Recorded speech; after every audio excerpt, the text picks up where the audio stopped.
after no, nagkaroon ng isang relasyon na naging lihim at kayo lang ang nakakaalam, gaano tumagal yung lihim na yun? Din siya nagtagal kasi, ano lang, mag half year, ganyan. Okay, 6 months. 6 months lang. Tapos, nalaman na nila. Oo, nalaman lang. Paano nila nalaman? Kasi nakakahalata na yung tita ko. Sweet-sweetan kayo. Tsaka pag nagdi-demand na siya kapag yung nagsusot ako ng mga spaghetti, ng mga short. Ayaw ganyan. niya na nagsusuot ka ng sexy-sexy na outfit. Oo. Ano sinasabi niya? Nahalata ng tita ko yun eh. Ano Bakit sinasabi siya niya sa'yo? nagagalit? Paano niya sinasabi sa'yo? Uy, bakit nagsusuot ka ng ganyan? Pumasok ka. Yung ganon. May ganun ng ano. Oo. Tapos pag may demand. nanliligaw sa akin, syempre uso sa probinsya yung harana. Oo, Pag may oo. nanliligaw sa akin, hinaharang niya na. So nahalata ng tita ko yun. Paano niya hinaharang yung mga maliligaw mo? Inaano niya, di niya pinapapasok. Talaga? So, magtataka nga yung tita mo, bakit? Diba? So, tinanong ka na nung tita niyo? Nahalata talaga.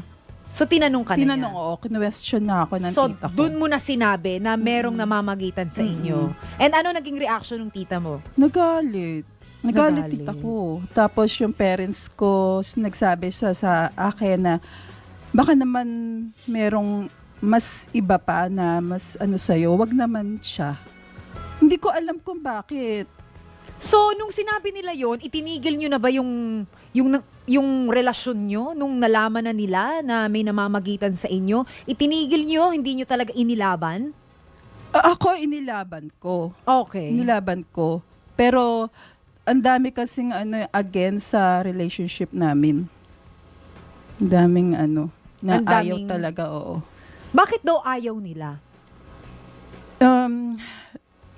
To be honest, kasi, yun nga, caretaker na nga ng tita ko, tapos parang tinuturing na pamilya, ganun. Kaya sabi ng tita ko, baka naman pwede na iba na lang, wag na lang to. Okay. So, sa madaling salita, hindi nag-flourish no, ang kanilang pag-iibigan at nag-last lang ito ng 6 months. Nahinto dahil nga nalaman ng tita, ng mga kamag-anak, so itinigil na.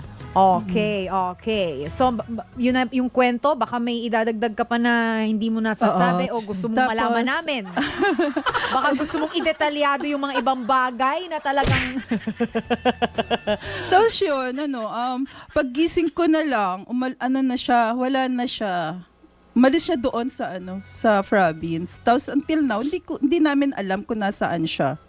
So yun na yun. That's the last time na nagkita kayo nung umalis na siya. Walang sabi-sabi sa'yo, walang paalam, explanation. Pati sa tita ko, hindi siya nagpaalam.